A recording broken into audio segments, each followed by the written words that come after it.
We all have a story regarding what we think we can or can't do, and most of the time, that story is telling us that we're not good enough. See, this is a classic symptom of imposter syndrome, that uncomfortable feeling you experience when you think you're not qualified for the task.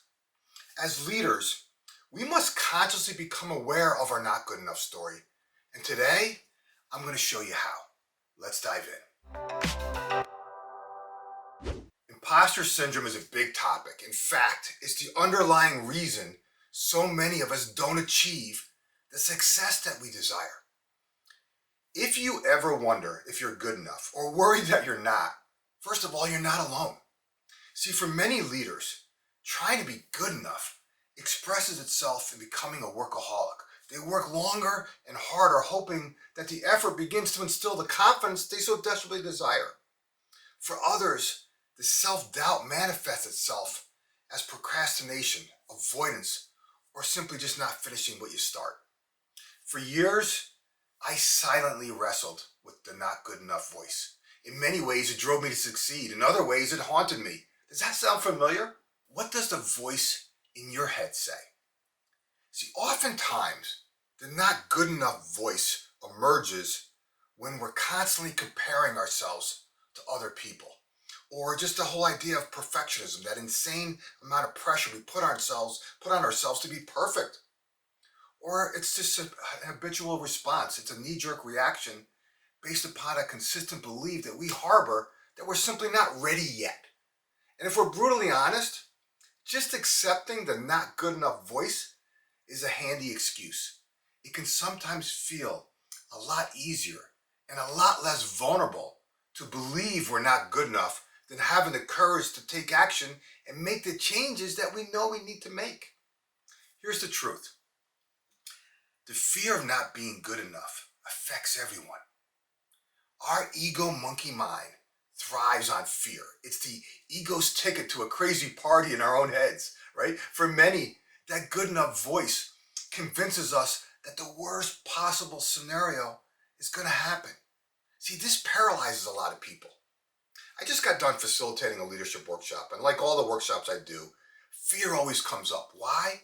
Because it's the root cause of why we hesitate, why we doubt ourselves, or why we don't act in the way that we really want to. I know a lot of high achieving individuals who believe they don't deserve the success they've achieved, despite all the hard work put forth to achieve that success. They have what many psychologists call imposter syndrome. For some, they leverage that fear to push them further. See, that's the mindset shift I want to help you with today. First, I want you to simply recognize you're not good enough story. As leaders, we need to understand fear and realize how limiting it can become if we let it. We all have a story regarding what we think we can't do. What's your story? I want you to notice it so you can recognize it when it emerges. Next, I encourage you to practice listening without attachment. See, listening without any kind of attachment provides valuable information. What do I mean by that? We must resist the temptation to judge our story as bad. We also have to resist the temptation of thinking there's something wrong with us for thinking these thoughts in the first place. Here's the key. When we pause to reflect, even for a brief moment, what we end up doing is we create a space between the story and the current situation. This is the essence of becoming what I call conscious. See, that space or gap that I'm referring to is extremely powerful. It lets you see that the good enough voice is just an imaginary soundtrack with minimal power. It's nothing more than that. It's an illusion. It's the ego monkey mind trying to trick you into thinking small. Many of us, myself included, spend an enormous amount of time searching for how to change things on the outside, something we can do that'll give us more confidence. What I've learned over the years, and through a great deal of suffering, is that the courage and confidence that I seek and the change that I desire begins on the inside. I encourage you to consciously spend time noticing and deconstructing the stuff that sits in the way of your not good enough story. Recognize that courage isn't about moving forward in the absence of fear, but instead finding the strength to move ahead in the presence of fear.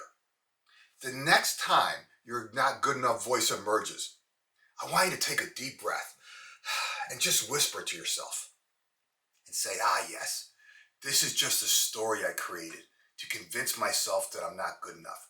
It's just an old story, nothing more. Then I want you to ask yourself one simple question. Do I have the courage to take one bold step forward? Just one. And then I want you to finish this sentence. Can I just fill in the blank? All I'm asking you to do is take one bold step forward. If you want to elevate your leadership, go to clevelfreedom.com and book a call. I will give you the roadmap to champion growth for yourself, your team, and your business. I included a link in the description.